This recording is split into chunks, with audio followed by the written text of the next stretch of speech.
تعرفونها عز المعرفة، ولديه الكثير من القبول والمحبة عند غالبية الجزائريين. إنه الزميل الإعلامي نجم الإعلام الرياضي حفيظ دراجي. مرحبا سي حفيظ. مرحبا بك، اهلا وسهلا سي محمد. الله يخليك. طبعا لا اريد ان استغرق الكثير من الوقت في التعريف بحفيظ. حفيظ غني عن التعريف، ولكن لا ضير من ذكر بعض المحطات في مسيرة الزميل حفيظ. ولد حفيظ دراجي في 10 اكتوبر سنة 64. 7 اين أكتوبر. حفيظ؟ 7 أكتوبر. 7 اكتوبر. اين مسقط الاصل؟ اين حفيظ؟ ولدت في سيدي محمد، انا اصلي من منديه، يعني الوالدين من منديه. نعم نعم. طبعا تحصل على شهادة البكالوريا شعبة الآداب سنة 84، على ليسونس إعلام سنة 88. التحق بالتلفزيون الجزائري العام 89 بعد أن جرب حظه كلاعب في كرة القدم في فريق مولودية الجزائر. الكثير يعرف تفاصيل هذه القصة. يقضي اليوم 25 سنة في الصحافة والتعليق الرياضي من داخل الوطن وخارجه. تحصل حفيظ دراجي على الكثير من الألقاب والجوائز داخل الجزائر وخارجها، منها أحسن معلق رياضي عربي سنة 2001، جائزة اللجنة الأولمبية الدولية عام 2004، جائزة أفضل معلق رياضي عربي سنة 2009، جائزة أفضل معلق جزائري 2006. وأيضا عرفه الجزائريون منذ العام 90 في التلفزيون الجزائري من خلال برنامجه الرياضي ذائع الصيت ملاعب العالم. عين فيما بعد وبالضبط سنة 97 رئيسا للقسم الرياضي بالتلفزيون الجزائري إلى غاية 2002. ثم عين مديرا للأخبار مسؤولا عن القسم الرياضي من 2002 إلى 2003، سنة تقريبا أو أكثر قليلا. ثم عين مساعدا للمدير العام من 2003 إلى 2006، أعتقد هنا اللي مساعد للمدير العام مكلف بالرياضة. ثم عين مساعدا للمدير العام من 2006 إلى 2008، وهو العام الذي غادر فيه التلفزيون الجزائري إلى الجزيرة. طبعا بدأت مغامرة أخرى وتألق آخر. نجح حفيظ من الإعلاميين القلائل الذين نجحوا داخل الوطن وخارجه. طبعا المثير أيضا في سيرة الزميل حفيظ أنه عرف في مؤخرا بمواقف سياسية معارضة كثيرا للنظام السياسي للعهدة الرابعة للرئيس بوتفليقة. كتب جملة من المقالات أثارت الكثير من ردود الفعل. هي فرصة لي ولك والمشاهدين الكرام حتى نفهم الكثير من الحلقات المفقودة في هذه المواقف السياسية. أريد أن أبحث عنها، عن الحلقة المفقودة في مواقفك السياسية الأخيرة، أيضا في مسارك المهني المثير للجدل، وإن أسعفنا الوقت في بعض المسائل الأسرية والعائلية التي لا مانع لديك أن تتكلم عنها. في البداية أجدد الترحيب بالزميل حفيظ. أعتقد أنه محتوم علي أبدأ من النهاية. حفيظ قبل أو قبيل الانتخابات الرئاسية كتب مقالا عاصفا أثار الكثير من الحبر وتداولته الكثير من وسائل الإعلام. قال، وجه رسالة للرئيس بوتفليقة، قال: اعفيني سيد الرئيس 5 سنوات لن أعترف بك أو شيء من هذا القبيل، أو لن أدخل البلاد. كل واحد فسر الكلام من زاويته. نريد أن نسمع رأي حفيظ. حفيظ الآن موجود في الجزائر. الذين فهموا أنه قال أنه لن يدخل الجزائر 5 سنوات، ماذا تقول لهم؟ ماذا قصدت بهذا الكلام؟ البعض أيضا فهمه أنه لغة سخرية برئيس الآن أصبح شرعيا انتخبه الجزائريون. ماذا يمكن أن توضح لنا في هذه النقطة؟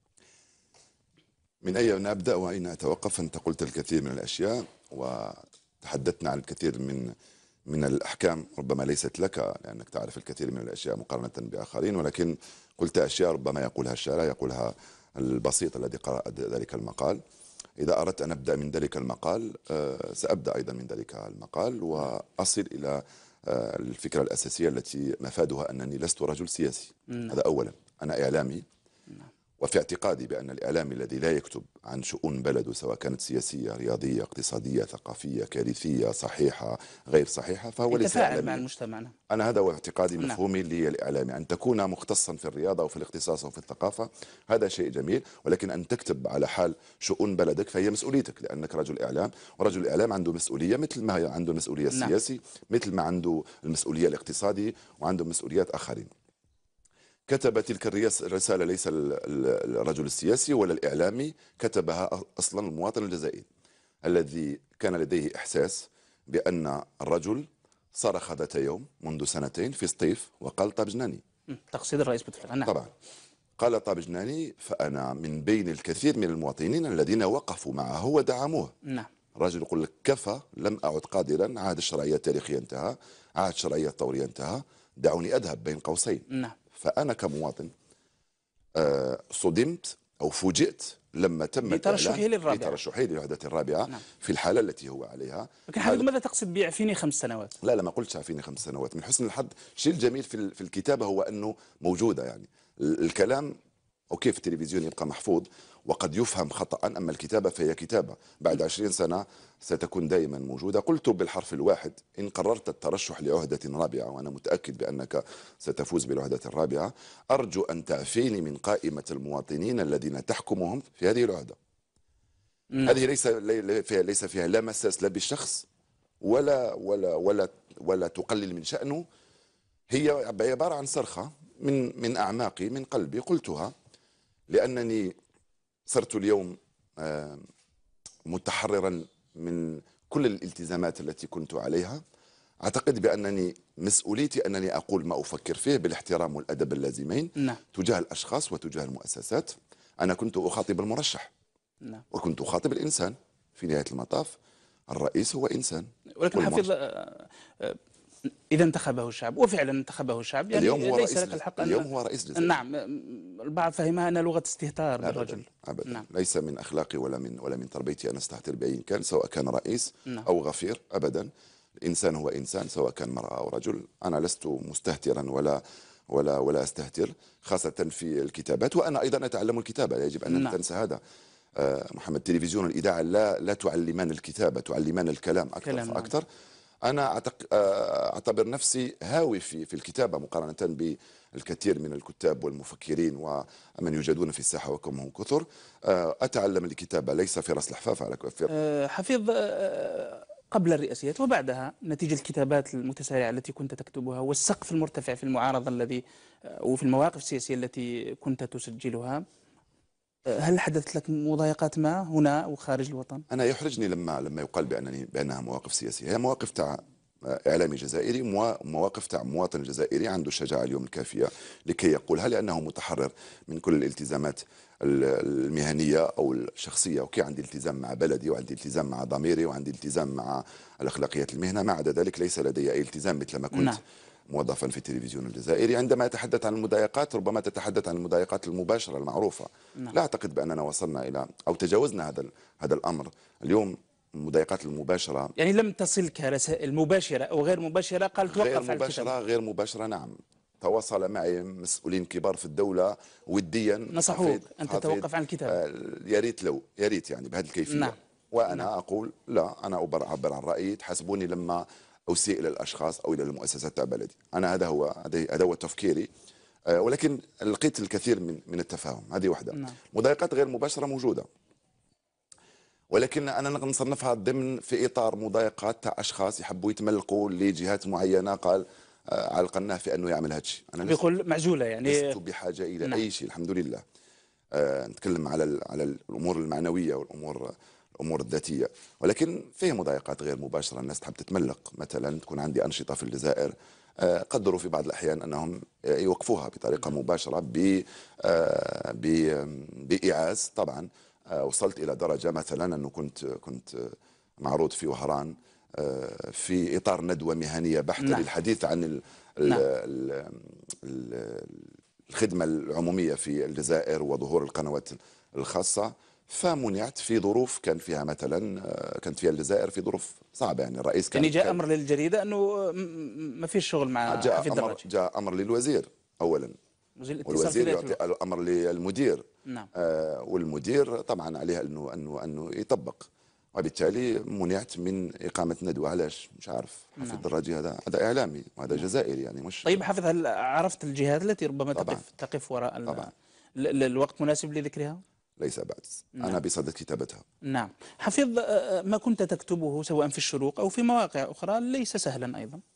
لا أريد أن أغرق في أنت تعتبره ليس سهلا. أنا بالنسبة إلي عاديا محمد، ما دام ليس فيه إساءة. أغلبية المقالات أمامي، ولكن لا أريد أن أغرق في قراءتها. بعض الفقرات من يقرأها يقول الرجل رفع سقف المعارضة أكثر حتى من المعارضة نفسها أو من الذين نافسوا بوتفليقة في الرئاسيات. لما تقول جريمة المطبلين والمنافقين والمنتفعين امتدت إلى سكوتهم عما يحدث لأهلنا في غردايا لتصبح جرائمهم، يعني حولتهم إلى مجرمين المطبلين صامتون والمحايدون، حتى الذين لم يسجلوا مواقف ضد العهدة الرابعة هاجمتهم وهاجمت سكوتهم وقلت أنهم يساهمون في تكسير المؤسسة العسكرية. يعني العبارة واضحة. جملة أخرى ربما التاريخ لن يرحم كل الرؤوس التي تسيء إلى الجزائر وسيحكم عليها يوما بأنهم تواطؤوا ضد الشعب وضد المؤسسة العسكرية لأنهم قبلوا ترشيح رئيس كما وصفته مقعد وغير ذلك. المساس بسمعة المؤسسة العسكرية، والإشارة هنا ربما لعمار سعيداني أو غيره من الذين هاجموا الجنرال توفيق.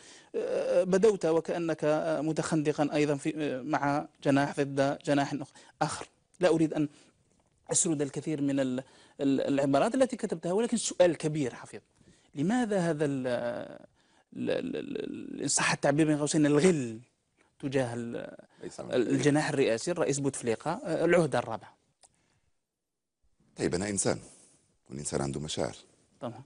ممكن أقول لك ممكن عندي حاجة في قلبي لأنه الإنسان، ولكنني أنا لم أتحدث منذ ولم أكتب أي شيء منذ 5 أو 6 سنوات. نعم. ممكن أقول لك بأنه كانت الانتخابات الرئاسية وترشح الرئيس لوحدة رابعة في الظروف اللي هو فيها ممكن كانت مناسبة. نعم. ممكن كرد فعل على أيضا على المحيطين بالرئيس، لأنه نعرف بعضنا البعض جيدا. وأغلب كتابتك كانت على المحيطين وليس على الرئيس. طبعا، لأنه أنا في اعتقادي بأنه دفع إلى الترشح. لما يجي رئيس بحجم بوتفليقة مسؤول وسياسي وعنده تاريخ ويعرف الوزن تاع الكلمات ووزن تاع الجمل ويعرف أيضا الوزن تاع التصرفات ووزن تاع الأفعال، أعتقد بأنه لما يقول سنة من قبل بأنه طاب جنانه ولا يريد أن يترشح ويخلي المكان ليجي الآخر، يعني كلام تاع مسؤول ما يقدرش. شفناه الرئيس راح للمجلس الدستوري، شفناه ادى اليمين الدستوري، يعني كلها اشارات. هذا امور يتحدث عنها الساسه. انه الترشح هو رغبه شخصيه عند الرئيس بوتفليقة. هذه نفضل نخليها للساسه، لانه نعم. نعود نقول لك بانني لست رجل سياسي. انا عندي راي وكتبته ونقوله بكل احترام وبكل ادب، ولكن نعم هناك الكثير. مشكله الجزائر في تصوري انها في نخبتها السياسيه ونخبتها الثقافيه الغائبه او المغيبه، لأنه الشعب أو المواطن يبقى مواطن يتحرك بمشاعره أكثر مما يتحرك بمواقفه سواء كانت سياسية أو غيرها. ولكن النخبة السياسية لم تقم بدورها كما ينبغي في جزائر 2014. جزائر الثورة، جزائر الرجال. أعتقد بأنه هناك تقصير من قبل طبقة سياسية، الطبقة المثقفة، من قبل ناس كثر في هذه الجزائر. حفيظ، في رأيك هؤلاء الذين دفعوه للترشح كما تقول؟ عندما أقول هؤلاء هناك الكثير من الرجال المخلصين والطيبين. طبعا لا نعم، ولكن طبعا. في رأيك لماذا دفعوه للترشح؟ يعني إذا كان هذه الفرضية صحيحة لماذا؟ هل ربما خوف من ملفات الفساد مثلا؟ محمد، لست بحاجة إلى عملية حسابية معقدة لكي تفهم. طبعا البقاء في السلطة هو ضمان للكثير من الأشياء، هو ضمان للحماية أصلا ببساطة جدا. البقاء في السلطة هو ضمان للحماية. إذا أردت أن تبقى فمعنى أنك تعرف بأن خروجك سيؤدي إلى هلاكك. ولو أنني لست من هواة ولست أيضا من دعاة الانتقام ولست من دعاة أننا نكسر كل شيء بني، لأن هناك الكثير من الأشياء جميلة بنيت في الجزائر. هناك الكثير من الجزائريين الأوفياء حتى في مواقعهم اليوم، الكثير من الجزائريين أيضا مخلصين وأوفياء. وأنا لست من دعاة تكسير كل شيء ولست من دعاة الانتقام من كل شيء ولست من دعاة إعادة المباراة كلية. مباراة تكمل، إذا كان في وقت إضافي نكمله، إذا كان في ضربات ترجيح نكمله. لا نعيد، لا يجب أن نعيد من الصفر بعد 50 سنة. طيب حفيظ، كيف ترد على الذين يقولون ربما في غصة حفيظ أنه كان في فترة من فترات قبل خروجه من الجزائر يطمح، ومن حق الطموح، ورجل بنى ذاته بذاته، ومن حقه الطموح أن يكون وزير في مرحلة معينة. الرجل يعني يطمح أن يحصل على منصب مسؤولية، لم تتح له الفرصة لا خلال وجوده في الجزائر ولا عندما هاجر من الجزائر، ولذلك دائما بقيت هذه إن صح تسميتها بالعقدة تدفع حفيظ إلى الانتقام من كل من يقترب من بوتفليقة. ابدا، قلت لك انا ثقافه الانتقام ما عنديش. لو حبيت ننتقم كنت ننتقم من الناس اللي ضروني لما كنت في التلفزيون، لما كنت مسؤول. الزملاء والزميلات والموظفين الموجودين في التلفزيون الجزائري اللي قضيت معهم اكثر من 20 سنه يعرفون جيدا بان الكثير من الناس اساءوا لي، ولكن عمري ما انتقمت. وما عنديش في ثقافتي هذا الانتقام. أنا أولا، ثانيا ما زلت صغير، ثالثا الطموح مشروع لكل مواطن جزائري، رابعا صدقني يا محمد بأنه هذا الطموح للوصول إلى منصب سياسي هو من أبعد الأشياء التي أفكر فيها، ولو أنه اللي يفكر فيها فهو طموح مشروع نعم عادي جدا. أكيد. وليس من هذا الباب، وليس لهذا السبب كتبت كل ما كتبت. حفيظ، طبعا بعض يقول أن اسمك كان وارد في العديد من الحكومات أو تغييرات الحكومية مثل 2007. قيل أن اسمك كان مطروحا ثم تدخلت جهة مالية فأسقطته. قيل أنك كنت مقربا من الأرندي وكنت ربما سياسيا مدعوما من أحمد يحيى أو شيئا من هذا القبيل. هل هذه ما يقال في الكواليس صحيح أولا، أنا دقيق؟ في حياتي لم أنخرط في أي حزب، رغم أن الطلبات اللي تلقيتها من رؤساء أحزاب وأمناء عامين وأصدقاء أيضا نعم. كانت كثيرة، ولكنني من زمان لم أكن أبدا أريد أن أتحزب، وهذا من حقي. ثانيا، هذه قضية المناصب والوزراء، صدقني هذا الكلام اللي تقوله أنا أسمع به لأول مرة. لا أملك مثل هذه المعطيات، ربما عندي معطيات أخرى، ولكنني أبدا في حياتي لم يكن هذا الأمر هاجسا. كان همي أنني أتحسن وأتطور وأسير في مشواري المهني كإعلامي. نعم. وصلت إلى غاية نائب للمدير العام للتلفزيون، ولكن في كل المسؤوليات التي تقلدتها كنت أصر على ضرورة مواصلة مهنتي. يعني كنت مدير عام مساعد وننزل مدير عام الملاعب العالم ونروح نعلق على مباراة ونعمل شغلي كما ينبغي. لم أفرط يوما في مهنتي، نعم. لأنه عارف بأن المناصب بتجي وتروح. ممكن منصب تاع وزير يكون نهاية مشوار تاع إنسان. يعني كاين كثير من الناس كان منصب وزير بالنسبة إليهم نهاية مشاويرهم المهنية. نعم. وأنا لا أحبذ أن تكون نهاية مشواري المهنية بسبب استوزار أو بسبب منصب ينقلني من عالمي الذي هو عالم الإعلام وعالم التلفزيون بصفة خاصة. طيب حفيظ، في خضم الصراع الذي سال فيه حبر كبير يعني قبيل أشهر قبل الانتخابات وحتى بعدها، والذي قيل أنه محتدم بين الجناح الرئاسي بين الرئيس بوتفليقة ومن معه وبين أيضا جناح في المخابرات، وكتبت الصحف والمواقع وصرح مسؤولون كبار في الدولة بتفاصيل ربما لأول مرة. مواقفك السياسية حسبت على طرف، وقيل أن حفيظ ربما تخندق مع جهة ضد جهة، ولنقلها صراحة تخندق مع دفاعا عن المخابرات ضد الجناح الرئاسي، خاصة بعد تصريحات عمار سعيداني التي تعرف تفاصيلها والتي كشفت الصراع الذي كان في الخفاء، كشفته للعلن. لا أحد ينكر الآن هذا الصراع. هل هذا الأمر دقيق؟ أولا، أنا أصغر بكثير من أن أنصب نفسي أو أنصب مدافعا عن أي جهة في الجزائر، خاصة إذا كانت مؤسسة عسكرية أو مؤسسة رئاسية أو مخابرات كما تقول. نعم. أنا قلت لك في البداية بأنه عندي علاقتي مع الناس علاقة مواطن جزائري بمواطنين جزائريين ومسؤولين جزائريين، سواء كانوا في الرئاسة أو في المخابرات أو في أماكن أخرى. نعم. هذا الصراع إن كان موجود أو لو موجود أو غير موجود، فالشعب الجزائري والإعلام اليوم يعرفه. نعم. أنا لا أعتبر نفسي بأنني طرفا في صراع، ولا أعتبر نفسي بأنني مع طرف على طرف آخر. وحتى ولو كنت مع المخابرات الجزائرية فهي مع المخابرات، فهي مخابرات جزائرية وليست مخابرات فرنسية. هناك ناس للأسف موجودين في الدولة ولكن مع المخابرات الفرنسية. لا يجب أن ومع مخابرات أيضا دول أجنبية. صحيح. صحيح. حتى عربية. صحيح. هذا الذي يجب أن ينتقد. يعني إذا كان مواطن جزائري هو واقف مع الشرطة، واقف مع الدرك، واقف مع الجيش، واقف مع مؤسسات بلاده، هذا ليس عيبا. أما إذا كان واقفا مع استخبارات أجنبية ضد بلده، فهذا هو العيب الكبير وهذا هو الذي يحاسب. أنا لا أخذ الأمور من هذا الجانب. نعم. في كتاباتي إذا اعتقدت بأن محمد يعقوبي في الموقع اللي هو فيه يقوم بعمل جيد وأعتبره بأنه جيد، أكتب عليه، أحسبني عليه أو ضده، فهذا من حقك. نعم.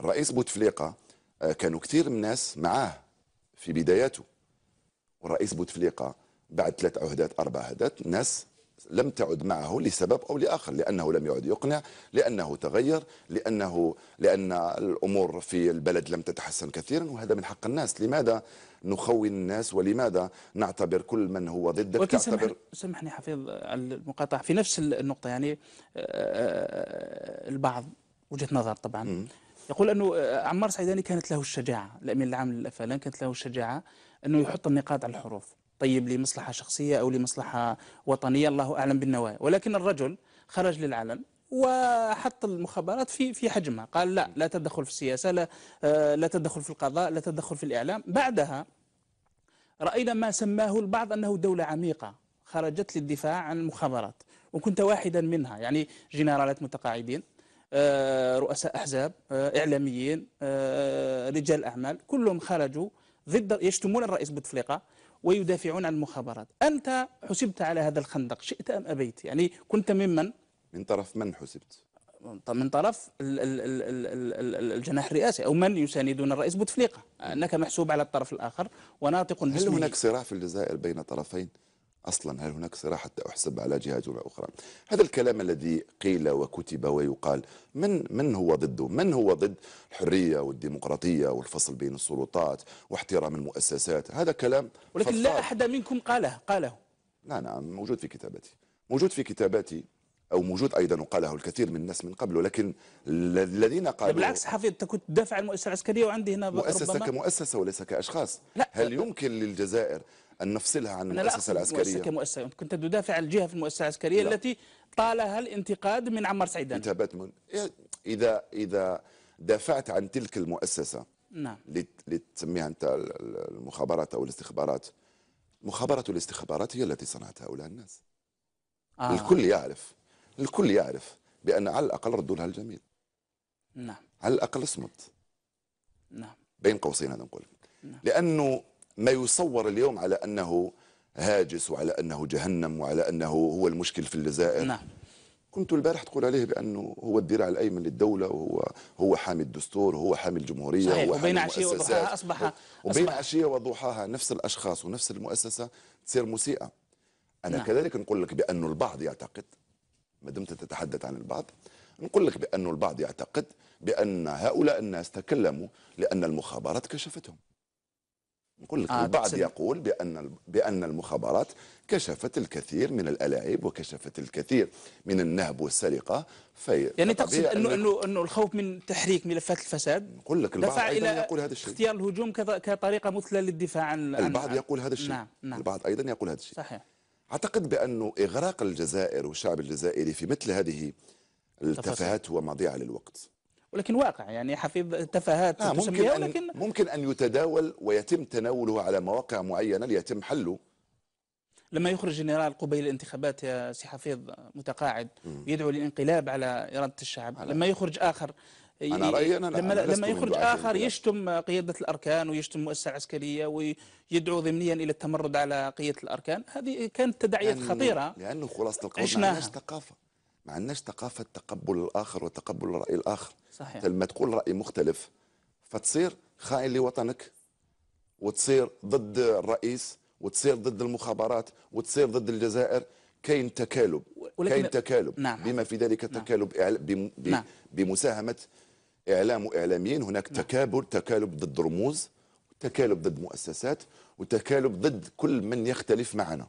الاختلاف رحمة. اليوم الدولة صارت تقول بأنه تقوية المعارضة هي تقوية للنظام، بعد ما كسرنا كل المعارضة. وهذا مكسب. فهموا اليوم. نعم. خطاب جديد يعني طبعا. نسمعه رغم أنه عملنا كل شيء من أجل تكسير المعارضة، عملنا كل شيء من أجل تكسير مؤسسات، رموز وشخصيات. نعم. واليوم نقولوا لازم نعطيو لهم حقهم، ولازم فهمونا.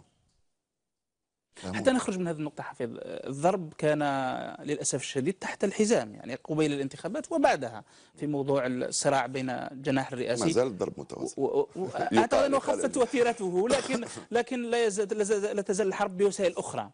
يعني وللأسف الشديد أنقل لك هذا الكلام، أنك كنت محسوبا على طرف، حسبني على من شئت. أنا كنت محسوب أيضا على المولودية، على الحراش، فهذا أمر عادي جدا لا يحرجني تماما. نعم. نعم. مشكلتك حفيظ، وخليني دائما اتقمص دور من يراقبك عن بعد، يعني انك او لسوء حظك اعتقد في مواقفك السياسيه الاخيره انك مقيم في قطر. ليست مواقف سياسيه يا انت سجلت مواقف سياسيه حفيظ، انت لست رجل سياسي ولكن سجلت مواقف سياسيه. انا لا اقول انك المواقف السياسيه تسجل لصالح مواقف ومبادئ اخرى سياسيه. لا حقك ولكن تسجل لصالح. انا لست لا اسلاماوي ولا شيوعي ولا راسمالي ولا، يعني تحسب علي لما اكون من دعاة فلسفه او فكر سياسي معين. انا لا الومك، يعني من حقك ومن حقي تعبير عن الراي من حقي. نتكلم عن حيثيات الموقف يعني تفضل. لتبريره. أنت من سوء حظك أعتقد، يقول البعض، أنك مقيم في قطر. قطر هذه التي تتهم بإشعال نار الفتنة في الكثير من الدول العربية. نرى ليبيا، سوريا، مصر، تونس، يعني الوضع كيف أصبح فيها. وقطر دائما تتهم أنها عراب الربيع العربي. أنت من قطر تهاجم الديمقراطية في الجزائر، ويقول البعض أنك تعيش في بلد أبعد ما يكون عن ممارسة الديمقراطية، ويعني شاعر خرج دار قصيدة حكم وقرب يعدموه، يعني لأنه قال قصيدة ينتقد فيها الأمير أو شيء من هذا القبيل. كيف أنا ترى؟ أولا أعيش في بلد محترم معزز مكرم مثل ما يعيش الكثير من الجزائريين والكثير من الأجانب، نقطة ونرجع للسطر. ثانيا أنا جزائري، وإذا كان يجب أن نكتب فأكتب عن الجزائر. ثالثا لا تعتقد يا محمد ولا يعتقد الناس بأنه من غادروا الجزائر هم أقل وطنية أبدا ممن بقوا في أبدا الجزائر. أبدا. يبكون عن الجزائر مثلكم حتى لا أقول أكثر منكم، ويحبون الجزائر مثلكم حتى لا نعم. أقول أكثر منكم. وليس هناك ولا يجب أن تكون هناك مزايدة في الحديث عن أمور أنتم تمارسون عكسها. أنا أعرف بأن العلاقات بين الجزائر وقطر هي من أحسن، أعرفها بطريقة مباشرة وغير مباشرة ومن الجهتين. تقصد العلاقات الرسمية نعم. يعني. نعم. هي من أحسن العلاقات في عالمنا العربي ومن زمان. وأعرف أيضا بأن الكثير ممن يقولون هذا الكلام عندهم أيضا علاقات مع كثير من دول الخليج، علاقات خاصة، علاقات مهنية، علاقات مصلحية، علاقات اقتصادية، علاقات مالية. لماذا يريدون أن يعقدوا الناس؟ أنت موجود في قطر، لماذا أتتحدث عن قطر؟ بأي حق أتحدث عن قطر؟ حفيظ، خليني نكون معك بأي صريح، حق؟ خليني نكون معك صريح وتحملني شوي يعني في الموضوع هذا بالذات حتى نتجاوزه، لأنه كتب الكثير وقيل الكثير في الكواليس والأروقة أنه والله حفيظ مدفوع له من قطر للتشويش أو لإحداث فوضى وبلبلة في الجزائر وإلحاقها بهذا ركب الدمار العربي أو كما يسميه البعض. هذا العبد الضعيف هذا يقدر يعمل هذا الشيء محمد؟ يعني مطلوب منه دور معين. لهذه الدرجة الجزائر ضعيفة وهشة أنه أي واحد يقدر يأثر بهذا الشكل؟ أنا لا أؤمن بهذا محمد. أنا عبد ضعيف يا محمد. قطر ليست بحاجة إلى هذا. ما عنديش علاقات مع ولكن ناس. قامت بهذا الدور مع آخرين لبلدان أخرى يعني اللي اشتعلت فيها هذا أمر آخر. قامت بدور أو لم تقم بدور، أنا لست ناطقا رسميا لا باسمها ولا ناطق أيضا رسميا باسم الجزائر. أنا ناطق رسمي باسم نفسي، وربما أيضا نعبر عن مشاعر بعض الناس، بعض الإعلاميين الموجودين في الجزائر وبعض الموظفين الجزائريين الموجودين في قطر وفي الخليج العربي. عايشين كلهم معززين مكرمين. أنا لو لم أكن معززا مكرما لما بقيت لحظة واحدة. هذه واحدة. ثانيا أنا قلت لك أنا لا ناطق رسمي باسم الجزائر ولا ناطق رسمي باسم قطر. أنا أعيش معزز مكرم. الأمور السياسية التي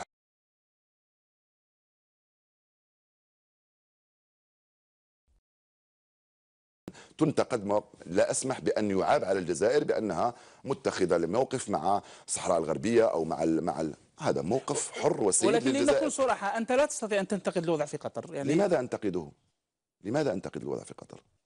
وعن أي وضع أنتقد؟ لأنه الدور القطري خرج داخل هذا أمر سياسي. أنا لست رجل نعم. سياسي. لو كنت رجل سياسي ممكن لقلت كلاما. لكن قد يؤثر هذا الدور القطري على بلدك حفيظ. نعم. قد يؤثر الدور القطري خارجيا على الاستقرار في على بلدك. الساسة وعلى المسؤولين أن يدافعوا عن مصلحة الجزائر. أنا لست وزير خارجية ولست وزير داخلية ولست ممثلا ولا ناطقا. كل واحد يقوم بمسؤوليته، يقوم بدوره. إذا كان وزير الخارجية الجزائري شعر بأنه أو أي مسؤول في الجزائر بأن هناك أي حرج أو إحراج أو أي تعدي منه فليقم بدوره. فقط كل واحد يقوم بالواجب تاعه والدور.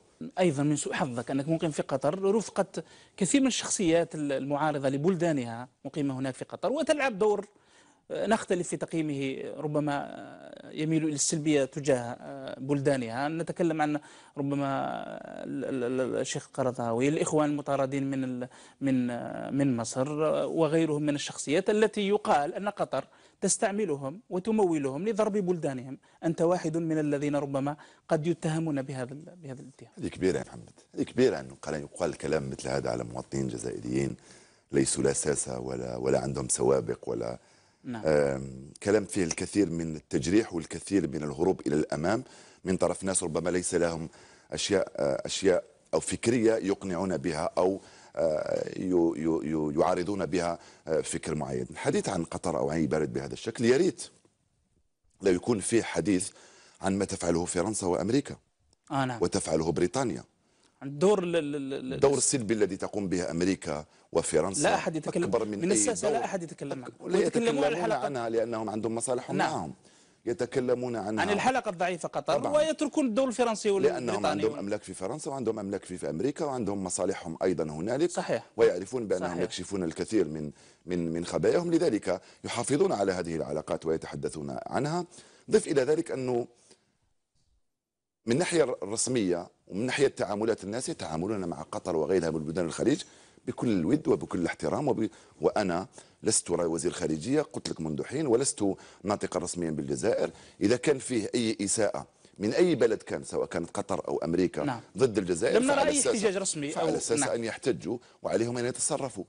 أنا وغيري من الجزائريين الموجودين في الخارج مدرج مواطنين عندهم مهنة يمارسوها في ظروف حسنة جدا وطبيعية، وفي ظروف فيها الكثير من الاحترام، وفي ظروف فيها الكثير من التقدير نعم. لكفاءتنا ولشغلنا بين قوسين. ماذا تريد أكثر من هذا؟ نعم. أمور سياسية، أنا لست رجل سياسي. أفهمك حافظ، أفهمك، ولكن خليني آخر سؤال ربما في الشق السياسي. لا تزال هناك 5 سنوات من عهدة الرئيس بوتفليقة، أنت بدأتها برسالة طلبت منه العفو أن يعفيك أن تكون واحدا من الذين يحكمهم بوتفليقة في ال5 سنوات القادمة. كيف ستتعامل أو كيف سترتب أفكارك وعلاقاتك في ال5 سنوات القادمة؟ وهل ستفكر في تطبيع العلاقات ربما بشكل ما مع محيط الرئيس؟ أنا لست دولة ولست مؤسسة حتى أطبع علاقاتي مع أي كان، ولست بحاجة إلى أن أطبع علاقاتي مع أي كان، وليسوا في حاجة أيضا حتى الجزائريين الذين كانوا مع فلان أو علان وضد العهدة الرابعة، أقول ضد العهدة الرابعة وليس ضد الشخص أو ضد الرئيس. نعم. ليسوا بحاجة إلى تطبيع. السياسة هي هكذا والمواقف هي هكذا، الحياة مواقف يا محمد. نعم. وأنا لا أضع نفسي في موقع أنني فزت أو خسرت. نعم. أنا ربحت نفسي وربحت أفكاري وربحت شخصيتي، أنا أعبر عن أفكاري. اليوم العهدة الرابعة انتهت، العهدة أو الحديث عن العهدة الرابعة انتهت. نحن الآن نعم. أمام رئيس منتخب بنسبة ضئيلة أم كبيرة، بنسبة مشاركة كبيرة أو ضئيلة، هو منتخب حسب الأعراف وحسب القوانين. يعني الانتخاب على بوتفليقة بهذا الشكل ربما زيادة أو نقصان، ألا تراها حفيظ رفض مباشر من الشعب الجزائري لخطابكم؟ أتكلم عن الخطاب ولا ليس على شخصكم. لا. يعني الذين كانوا يعارضون العهدة الرابعة بذلك السقف المرتفع. قراءتي للوضع أنه أيام الشعب الجزائري محب للسلم ومحب للوئام ومحب للمصالحة. نعم. ومحب أيضا للأمن والأمان، وأيضا انكوى ب10 سنوات لم ينكوي بها غيرنا، بما في ذلك في جنوب إفريقيا أو في الدول الأخرى. لكن هذا لا يمنع الجزائريين من أنهم تواقين إلى المزيد من الحريات وتواقين إلى المزيد من المكتسبات. الناس انتخب الجزائريون على بوتفليقة؟ لا انتخبوا على بوتفليقة لأنه ما تنساش بأنه الشعب يحبه، كثير من الجزائريين يحبوه، هذا أمر مفروغ منه. لديه شعبيته لا أحد ينكرها. أنا أمي تحط لها حفيد أمام بوتفليقة تصوت بوتفليقة، تحط لها ابنها أمام بوتفليقة تصوت لك بوتفليقة. هذا أمر عادي جدا يعني. نعم. مش ولكن هذا أيضا ليس معيار. وعندما ننتقد أو من عارضوا العهدة الرابعة لم يعارضوا الرئيس كشخص، ممكن كانوا معه في 99 وكانوا معه في 2004. البعض يقول أنها سياسة تخويف عند جاءت محيط الرئيس، من المؤيدين للعهدة الرابعة أكثر من الطرف الآخر. نعم، كان لها دور في أن الناس إما لا تنتخب أو تنتخب على الاستقرار. قالوا بأن التخويف جاء من جهات أخرى. أنا أعتقد بأن التخويف أيضا جاء من المؤيدين وجاء من المطبلين. إذا لم تنتخب يعني إما يبقى بوتفليقة أو الفوضى، هكذا كان لسان حالهم، مثلما كان لسان حال مناصري بنفليس مثلا، أنه يذهب بوتفليقة أو ندخل إلى الفوضى، والبلد الحمد لله تجاوزت هذه. التخويف كان شوية من جانبين، تقول لي مقصود أو غير مقصود هذا أمر مختلف، ولكن الشيء اللي شفناه هو أنه كان تخويف للشعب. تخويف أوصلنا إلى أنه أكثر من 10 ملايين لم يذهبوا إلى صناديق الاقتراع. بالنسبة لبلد من حجم الجزائر، الناس اللي تقارن بين الجزائر وأمريكا وفرنسا، بالنسبة للجزائر بلد من حجم الجزائر أنه لا يذهب إلى مكاتب التصويت أكثر من 10 ملايين مصوت، عندها قراءات مختلفة عن القراءات الموجودة في فرنسا وفي أمريكا. القراءات هناك هي فكرية وثقافية، أما القراءات عندنا في الجزائر ممكن تكون عندها قراءات أخرى، معني ما نروحش ننتخب كرهنا منكم كلكم. هاي الرسالة الأساسية. الشعب الجزائري كره منا كلنا. خلينا ندخل روحي أنا، إذا سمحت ندخلك أنت. نعم. كذلك. نعم. لأنك إعلامي في جريدة الشروق وفي. نعم. قناة الشروق. الشعب الجزائري كره منا، كره من ممارساتنا، كره من وجوهنا، كره من الكذب والافتراء اللي نمارسوه عليه كل يوم، كره من الكذب والافتراء على أنفسنا في حد ذاتنا، لأنه وعدوا بالجنة، وعدوا الجزائريين بالجنة. ولكن ربما أنت لست مسؤول عن هذا السؤال، ولكن يهمني رأيك حفيظ. أين هم؟ تحب تخلط فيه يعني، تطرح لي كل الأسئلة حتى بما في ذلك الأسئلة التي التي لديها بعد سياسي يعني. أين هم؟ عرابي المعارضة اللي سمعنا بعض التصريحات قبيل الانتخابات نارية، يعني الذي كنا نسمعها ونعتقد أن البلاد ستدخل في حرب أهلية بعد الانتخابات الرئاسية. يعني البعض يدعو إلى الانقلابات، البعض استضفته هنا كان يعد بمفاجأة يوم 18 أفريل، البعض الآخر يدعو الجيش للتدخل، غيرها من التخويفات. البلد رايحة للفوضى. لماذا لا تتحدث عنهم بإيجابية محمد؟ لماذا لا تقول بأن هؤلاء الناس هم ناس مسؤولين وناس عندهم ضمير وناس عندهم أخلاق وناس خايفين على البلد، وناس خايفين على البلد؟ أي مسؤولية هذه التي تدفع الناس هذو إلى التحريض من الصالونات، البقاء في بيوتهم، دفع الشباب إلى التظاهر، ثم لا نراهم بعد الانتخابات؟ حتى قناة الأطلس كانوا يتكلمون عنها في قبيل الانتخابات، الآن ولا واحد يتكلم عنها، لأن الموضوع كان مربوط بالعهدة الرابعة. يعني حتى الزملاء الآن في قناة الأطلس المغلقة لا أحد يدافع عنه. هذا سؤال مشروع. خلينا نطرح عليك سؤال آخر مشروع، ونطرح على المشاهد الكريم سؤال آخر مشروع. أين هم الرجال والنساء والمخلصين والأوفياء واللي عندهم مبادئ لما يشوفوا كل هذه الإساءات للجزائر ولا واحد يحرك فيهم شعره؟ لما يشوفوا كل هذه الإساءات بطريقة مباشرة وغير مباشرة، ويشوفوا كل هذا التقصير فيه الكثير من الأشياء الجميلة، يشوفوا كل هذا التقصير ولا واحد يحرك أصبعه، لأنه خايفين على أنفسهم في كرشهم تبن، أو لأنهم خايفين على مصالحهم، أو لأنهم طماعين. لأنه فرق بين الطموح والطموح. الطموح مشروع لكل واحد، أما الطمع في حاجة ما يشليك حرام عليك. صحيح. فلأنهم أيضا طماعين.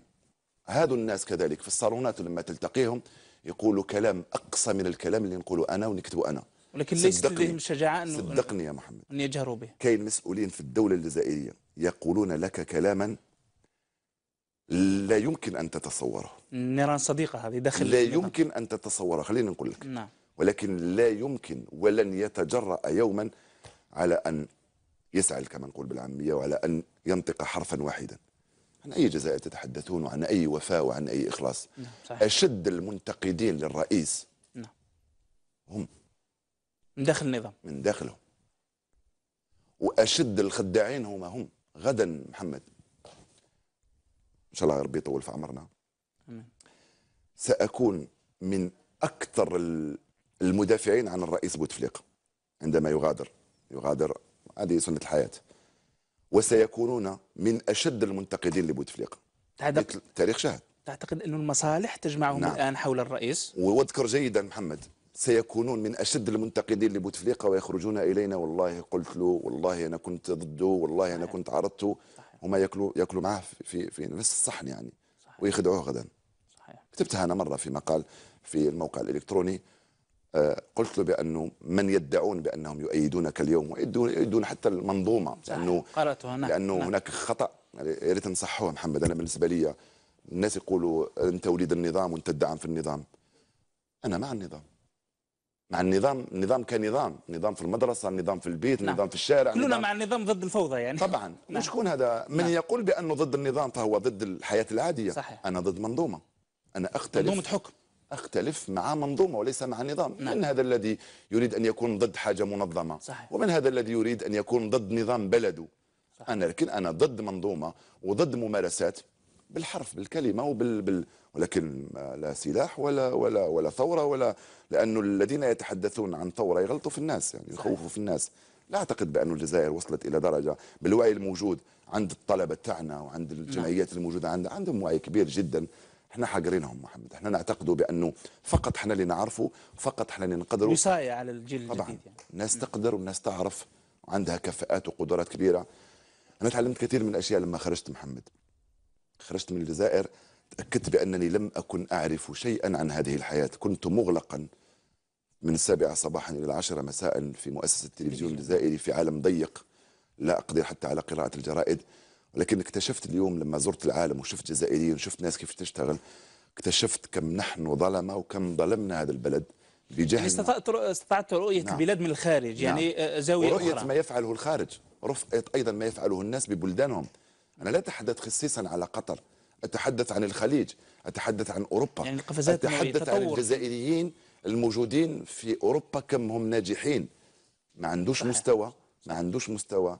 تلقاه في فرانكفورت في المطار موظف يشتغل من 7 صباحا إلى 7 مساء، متزوج بألمانية، حاشاك تغسل له رجليه. من أعماق الجزائر، من تيارت، نسيت اسمه، لكن لما تشوف حكايته وتشوف الوضع اللي عايش فيه تبكي فرحا وتبكي اعتزازا وافتخارا بجزائري لو بقي في وتبكي تيارت. حزنا ايضا على انه تبكي طاقات حزنا. مثل هذه تدفع دفعا الى يعني الهجره. نقول لك مواطن عادي جدا يعرف الحمد لله، يقول هو الله، ويعرف يحب الجزائر بطريقته، موظف ومخلص ومتزوج بألمانية وداخله في الإسلام وتغسل له رجليه وعايش حياة كريمة معززة. نعم. هاو الجزائري وش يقدر يعمل؟ صحيح. ولكن صحيح. كتفتوهم، عملتوا عليهم وصايا. نعم. نعم حفيظ، أتمنى أنه لقينا بعض الحلقات المفقودة في إن شاء الله. مواقفك السياسية التي سجلتها أنا مؤخرا. تحرجني لما تقول لي مواقف سياسية، تقول لي مواقف إنسانية، مواقف أو مبادئ نسير عليها، أوكي سياسية، ولكنها ليست مع أي كان. أنت لست رجل سياسي ولكن سجلت مواقف سياسية. ليست مع أي كان. أنا في الانتخابات لم أكن مدعما بطريقة مباشرة لأي كان، رحت أدليت عن صوتي، دعم بفليس، انتخبت على رئيسي، لم أدعم أي كان. لم تعلن مساندة بنفليس؟ لم أعلن تدعيمي لأي كان. عندي معه علاقة أخوة ومودة، وإنسان محترم جدا. انتخبت عليه حفيظ؟ انتخبت كما تبع ينتخب كل الجزائريين. نعم حقك طبعا، هذا لا يمكن أن التصور عكسه يعني. وعلاقتي به وبمرشحين آخرين نعم. طيبة جدا، وعارفين آرائي ومواقفي ومتفاهمين كل شيء. تكلمت عن التلفزيون، أريد أن أدخل إلى مسارك المهني. طبعا أنت سجلت، تركت بصمات قوية جدا في التلفزيون لا أحد ينكرها، ولكن خليني نبدأ لك. دائما نحب نبدأ من النهايات، دائما في نهايتك في التلفزيون هي التي تبقى دائما تثير الجدل. كيف أقلت من التلفزيون؟ ولا تقل لي حفظ أنك استقلت، لأنه الخاص والعام يعرف. لا الاستقالة قلت لي نجيبها لك نجيبها لك. الخاص والعام يعرف أنك دفعت دفعا وأخرجت من من الباب الضيق لأسباب أريد أن أعرف في هذه دائما أنا لما أقرأ حواراتك تقول لم يحن الوقت. أعتقد أنه حان الوقت لنعرف بعض التفاصيل. لماذا أقلت من التلفزيون ومن كان وراء هذا القرار لإبعاد حفيظ من ليس من التلفزيون فقط ولكن تقريبا من الجزائر؟ أنا ممكن أعطيك إشارات محمد، ولكن أن تجد كلية الحلقة كلها موجودة المفقودة ممكن تقراها وتفهمها، ممكن يفهمها ويقراها المشاهدين الكرام. عارف بأن الكثير من الناس المقربين ومن الناس في التلفزيون يعرفون الدوافع الأساسية والأسباب الأساسية. نعم. دفعت أوكي، ولكن لم أدفع لكي أخرج تماما من الجزائر. الخروج من الجزائر كان خيار شخصي يعني. كان خيار، وفي آن الوقت لم يكن لدي حل آخر. كنت مجبر لم أكن أتصور نفسي أن أبقى في الجزائر. نعم. من دون لا شغل ولا مشغلة يعني. نعم. أبقى في الجزائر. قال هذا مسؤول سابق. أنا لست مسؤول. تعامل نفسي، لم تكن تستطيع نفسيا. طبعا لم أكن مسؤولا إعلاميا، لكن لما فهمت بأنه هذا حفيظ دراجي ما لازمش نزيدوا نشوفوه، هاي الرسالة اللي وصلتني. نعم. هذا حفيظ دراجي ما لازمش نزيدوا نشوفوه، محرج، مقلق، لا ربما لا يطبق، ما يعرفش يخدم، ممكن لا يطبق التوجيهات، لا يطبق الأوامر والتوجيهات. لكن لست خارج عن القانون، وطبق توجيهات المحترمة نتاع المدير العام تاعي المسؤول يعني. نعم. أنا كانت عندي علاقتي بمسؤولين مباشرين. نعم. خارج أسوار المؤسسة ما عنديش علاقات مع المسؤولين مهما كنت. أنا اللي كانوا يتصلوا بي وزراء أولين نقول لهم شوفوا مع المدير العام. نعم. كان أشياء لا يمكن، حتى ولو كنت أنت اللي عينت المدير العام. لو يأمرني، أنا مرة قلت للوزير، قلت له ما نعملش هذا الشيء حتى يأمرني المدير العام تاعي. نعم. ما نعملش هذا الشيء. هي التسلسل في المهني ضروري جدا، لازم يحترم نزولا وصعودا. احكي لي القصة. أنا لا أريد أن أحرجك في ذكر الأسماء. كنت دردشت معك قبل التسجيل ولا أريد الحقيقة أن أحرجك في ذكر الأسماء، ولكن تهمني القصة يعني. شوف باختصار شديد. نعم. محمد، كنت أحرج في التلفزيون لسبب أو لآخر، لأني ممكن ما نعرفش نخدم، لأني ممكن نخدم بزاف، لأني ممكن منضبط، لأني ممكن قاسي، لأني ممكن أحرج داخل التلفزيون وأخرج خارج التلفزيون. داخل التلفزيون طبعا أنا اكتشفت بعدين بأنه كانت فيه حرب معلنة، ولكن أنا ما كنتش عارف فيها.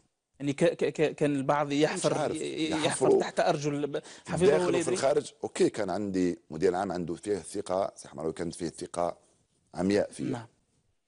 كنت أقدرها، كان يقاوم، هذا كنت مطمن من جهته. لكن الأشياء الخارجة ما نعرف، ما نعرفهاش. أنا كنت لما نخرج من البيت نروح من الشغل نروح للدار، كانش عندي لا صالونات ولا حكايات مع ناس ولا علاقات مع ناس خارج المهنة. في إطار المهنة مرحبا، ناس كانت تحفر لي أنني أحرج لسبب أو لآخر. بعدين اكتشفت بأنني كنت أحرج، وصلوا لي المشكل إلى غاية أعلى مستوى بأنني أنا ضد الرئيس بوتفليقة، إيه؟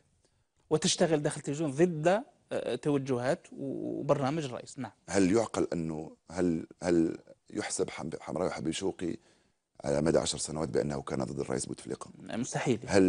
هل يقبل أنه حمراوي حبيب شوقي يعين مسؤول ضد الدولة وضد السلطة وضد الرئيس؟ هذا هو اللغز، يعني هذا هو هل اللغز. يعقل؟ نعم. إذا عنديش مودة معك وعلاقات احسبها كما حبيت، إذا كنت تحسبها أنا ضدك فأنا ضدك. ولكن في التلفزيون، في برامجي وفي تعاليقي، أعطيني أي شيء يبين بأنني كنت ضد. إذا لم أكن معك يعني فأنا تعتقد حر. حفيظ أنه الوشاية داخل بك، الوشاية بك وصلت إلى درجة هذا ضد.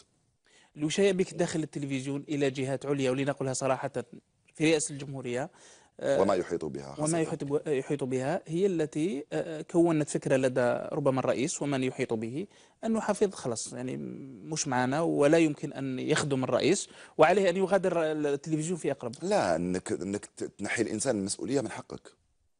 حق مشروع المسؤوليه طبعا. انا تنحيت 3 مرات وعادي جدا، وتنحيت اليوم، بكره رحت نعمل برنامج ملاعب العالم ورحت نعلق على مباريات. نعم. هذا من صلاحيته ومن حقه، ما تنقصش. اما انك تتهمني بحاجه ما هوش من حقك. نعم. ممكن تديني للعداله، ما عندي مشكله. مسؤول كبير قال لي يقول لي عندنا الملف تاعك، عندك ملف ديال العداله. اما اذا كان ملف تاعي انني ما نروحش للصالونات وما نلتقيش بكم وما نمشيش في نفس المسار، فهذا ملف فارغ يعني. نعم.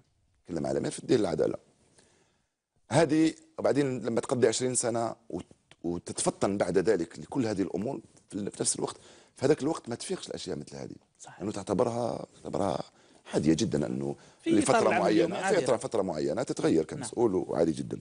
اما لما تفيق بعدين، تعرف محمد، انا على مدى 20 سنه عمري لم يخطر على بالي ولم افكر في انني اغادر التلفزيون يوما، اغادر التلفزيون او الجزائر يوما. نعم. ليس حبا لا في التلفزيون ولا في الوطن، ولا يعني ماهوش وطني اكثر من الاخرين، لانه قناعه. نعم. لم تكن لدي الاسباب التي كانت لزملاء اخرين. انت تربيت في التلفزيون، كبرت في التلفزيون يعني. وخيروا عليا، 89 خيروا عليا، وما درتش الجميل في اي واحد. انا ما نعتبرهاش بانها رد للجميل او انني ندير خير في بلادي او في مؤسستي. صحيح. انا قناعتي كانت هكذا، لم تكن لدي الاسباب. ربما اخرين كانت عندهم اسباب مهنيه، اجتماعيه، سياسيه، الله يسهل عليهم على كل واحد. لم يخطر على بالي. ولكن لما عرفت المعطيات اللي اشرت اليها، تغير رايي 180 درجه في رمشه عين. نعم. حمراوي تفاجأ لما قلت له أنا نغادر، يعني اعتبرها مقصر لأنه نعم. نعم. وجات المكاتب وغادرت ليس هربا. ولكن حفيظ سامحني، لا أريد أن أفوت هذه الفرصة. أعطيت له الأوامر أنه حفيظ غير مرغوب فيه في التلفزيون. مش عارف إذا تقال بهذا الشكل. كان حزين حمراوي وكئيب جدا وبكينا لما غادرت، لأنه يعرف قيمتي ونعرف قيمته أنا كذلك. حاجة أخرى، وأنا متفهم، نعرف المنظومة كيف تسير. صحيح. نعرف كثير من الأشياء ونفهمها بالغمزة، نفهمها فهو ليس مطالب بأن يبرر في نهاية المطاف، بالرغم حتى مهما كانت المودة ومهما كانت الصداقة. في المسؤوليات ما فيش مودة وصداقة، وأنا تعلمتها ونعرف هذه الأشياء. حتى مع أخي ولا أبي ما عنديش. نعم. وهذه هي المسؤولية، وهذا هم الرجال. لما يقتضي الأمر أنه يأخذ قرار يأخذه. نعم. والعشية يجي يتعشى معك ويسهر معك ويتلاقى معك غدوة. نعم. نعم. أنا أقدر الكثير من الأشياء، ولكن أقدر الظروف اللي كان فيها حمراوي، وأقدر أيضا مواقفه وتقديره، وبقى التقدير مستمر بعد ذلك بالرغم من كل شيء. وهذه أمور خاصة ما يقدر ينزحها له ولا واحد. المشكلة فعليا حفيظ بدأت عندما أقدم مدير الأخبار الجديد اللي هو إبراهيم صديق، الزميل إبراهيم. أنا لا أريد أن نسمي من فضلك. أنا لن أسمي وأرجو أن لا تسمي. خليني نسميه ولن أحرجك أيضا. تكلم بما تقدر أنه متاح. عندما أقدم إبراهيم صديق على وقف حصة ملاعب العالم اللي كان عندها سنوات وسنوات، ولأسباب نريد أن نفهم لماذا. وأنت قلت في رسالتك التي وجهتها للرئيس بوتفليقة فيما بعد، وأنا قرأت ربما بعض مضامينها، أنك اتهمت ضمنيا هذا إبراهيم صديقي ومن معه، وحتى سميتهم بمجموعة شعراء، أعتقد إن لا لا لا، ما نزلتش خانني المستوى هذا لهالدرجه. الوصف، انا نزلت أنهم هم سبب في دفعك دفعا إلى الاستقالة. لا، ما نزلتش المستوى لهالدرجه. ما اعتقدش بانه ذكرت لا الاشخاص ولا رساله موجوده. لم اذكر لا اسماء ولا اشخاص. تحدثت عن امور واخبرته بانني ساغادر. نعم. امر طبيعي. وكتبت الكثير من المشاعر. انا لا اريد ان اسمي، لانه دائما اتحدث عن منظومه، لا اتحدث عن اشخاص، لانه الاشخاص نعم. ممكن يكونوا جزء من منظومه وجزء من الاعيب يلعبوها ناس اخرين. انا كانت عندي احتكاكات وشويه مشاكل مهنيه مع بعض الوزراء، بعض وزير اول، حتى يعني امور عاديه نقدر نعتبرها امور عاديه في المهنه، وكنت ننساها في اليوم الموالي، لكنها انها تاخذ ابعاد اخرى بعد ذلك. شخصيه، ابعاد شخصيه. قال ماهوش مع جبهه التحرير، واحد يقول لك ماهوش مع الارندي، واحد يقول لك ضد ابناء الشهداء، واحد يقول لك ضد. فهذه اللي اساءت للكثير من الاطارات في الجزائر الغير مسيسه. يقولوا لك انت ضد ابناء الشهداء مثلا، ابناء الشهداء، ولا ضد ابناء المجاهدين، ضد القضيه الصحراويه، تسيب نفسك في امر اكبر منك ما عندكش علاقه، ولا ضد مؤسسه تاع رئاسه ولا تاع جيش، مؤسسه تاع جيش ولا تاع رئاسه، وانت عبد ضعيف. وين بعض تهموا انهم ضد البوليزاريو، يعني في مسار ما. فهذه تقدر تبقى انت تقدر تبقى في مناخ مثل هذا. انا لا اريد ان اتحدث عن اشخاص، لانه حتى ممكن اشخاص كانوا وسيله في ايادي ناس باش يوصلوا لمبتغاهم. ما تنساش بانه محمد، وتعرف هذا جيدا، بانه المعارك عمرها ما تتوقف على مستويات عديده، لانه المناصب هي مواقع يستثمر فيها الناس. اكيد. لما يكون حزب ولما تكون مجموعه عندها ناسها في التلفزيون وفي الاذاعه وفي الصحف وفي التلفزيونات وفي وزاره الفلاحه وفي وزاره الماليه، ولهذا خلقت المخابرات في الدول، يعني للتحكم والسيطره على الاوضاع. سامحني، كاين مغالطه لما نتحدث عن المخابرات في الجزائر. لما نتحدثوا عليها لا دي اس تي في فرنسا، ونتحدثوا على المخابرات الامريكيه نتحدثوا عليها بافتخار وباعتزاز. والله مخابرات قويه. صحيح. ولكن لما نتحدثوا على مخابرات تاع بلادنا نسيئوا لها ونعتبروها بانها ضد المجتمع وضد الدوله. صحيح. وضد مخابرات موجوده في عالم باسره. صحيح. موجوده في عالم باسره. تقول لي ممارسات، اوكي، ربما لخروجها عن مهمتها الدستوريه. لا، الممارسات طبعا. الممارسات موجوده في الجيش، وموجوده في عند المدنيين، وموجوده عند المواطنين العاديين، وموجوده عند خويا واختي، وهذه ممارسات تاع طيب ناس. حفظ، وش قلت للرئيس في الرساله، يعني اذا كان ممكن؟ يعني بالحرف لا اذكر.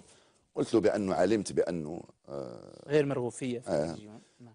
انا باش نبرأ ذمتي لست مطالب بان شكيت له من جهه لا لا لا، لست مطالب بان ابرر ولا اطلب ان يعاد النظر، لانه خلاص الامر بالنسبه لي انتهى. ولكن واجبي يفرض علي انني نخبرك بانه هذا الكلام ما كانش منها، وهذه الامور ما كانش منها تماما. ابدا ما كانش منها تماما، ونقولها لليوم للتاريخ. وانا راني مغادر هذه الجزائر، وكل واحد يتحمل مسؤوليته. البعض تحدث انه بعض قال بالخادم هو السبب، بعض قال او يحيى. كانت فيه لا. يعني مشاحنات بينك وبين هذه المسؤولين في فتره مسؤوليتك في التلفزيون؟ مع او يحيى ابدا. مع او يحيى كان كل الود وكل الاحترام. وانا من اكثر الناس احتراما لهذا الرجل. لكن بالخدمة أعتقد وقعت لك الكثير من لا، أيضا أكل له كثير من الاحترام، وتوقع أشياء مهنية. نعم. والشيء اللي وقع مع بالخادم ربما كان الخطأ منا من التلفزيون. يعني كل ما كيعاتبك برا أو زوج أو لا، ممكن الطريقة والكيفية لم تكن في المستوى. نعم. ممكن أيضا هو كذلك كان عنده ضغوط، لأنه بعدين تتفهم، لكن في الموقف في حد ذاته تكون رد فعلك كان يعتقد أنك تستهدفه في التلفزيون، يعني ما تعطيش حقه. لا أقر بأننا غلطنا فيه في هذاك اليوم. في هذاك اليوم غلطنا فيه كوزير أول. مهنيا أخطأنا في حقه، لازم يقولها. المدير العام كان غايب تاع التلفزيون، كان غايب. انا كنت بالانابه، فلازم نتحمل مسؤولية. كان عنده نشاط، احكيها قصه باختصار. كان عنده نشاط مع الوزير الاسبق شريف الرحماني. فاعطينا القيمه لشريف الرحماني والنشاط اكثر مما نعطي القيمه من حيث التسلسل. خطا مهني طبعا خطا مهني يجب ان نتحمله. نعم. قلت له اذا كان فيه خطا مهني قل لي ما تعرفوش تخدموا، قل لي روحوا لداركم، ولكن هو كلمك ولا واحد يسمح لاي كان انه يروح له في اشياء يتهمه. قال قل لي ما انت راك مقال من اليوم، من حقك. نعم. قل لي ما تعرفش تخدم، من حقك. صحيح. الامور الخاصه والشخصيه لا، يعني ما تقدرش تتهمني تقول لي انت ضدي ولا انت مع صحيح فلان ولا، صحيح. لانه لست لا ضد ولا. انا 20 سنه في التلفزيون، انا مع التلفزيون، لست لا مع ولا ضد. ماشي تقولوا الديمقراطيه والحريه والمسؤوليه والحياديه تقولوا هكذا، لا احنا رانا نطبقوا في هذه الاشياء اللي قلتوها لنا واللي نامنوا بها. الحياديه انا حيادي. فكانت فيه شويه مزايدات، فلما تجمعها كلها تفهم بانه كانت فيه معارك ايضا موجوده من اجل استرجاع التلفزيون، لانه الحزب اليوم مثلا الحزب الافلان ماذا به يكون على راس التلفزيون واحد نتاعو، انا ندي نفس الشيء، حمص نفس الشيء، الاحزاب الموجوده. وهذه امور عاديه وطبيعيه وصحيه ايضا في مجتمع. ولكن اللي ماهوش عادي وماهوش طبيعي وماهوش صحي هو هذا الاتهامات وهذا التخوين الموجود وهذا الإقصاء الموجود، من أجل أنني ناخذ مكانك أو ناخذ هذا الموقع فنقصي كل شيء. أساليب. نعم نعم. حفيظ، احكي لي اليوم الأخير في التلفزيون، مهم جدا أعتقد ولا يمكن لك أن تنساه. يوم اللي غادرت فيه التلفزيون، يعني حزمت حقائبك وبلغت فيه حمراوي بالاستقالة.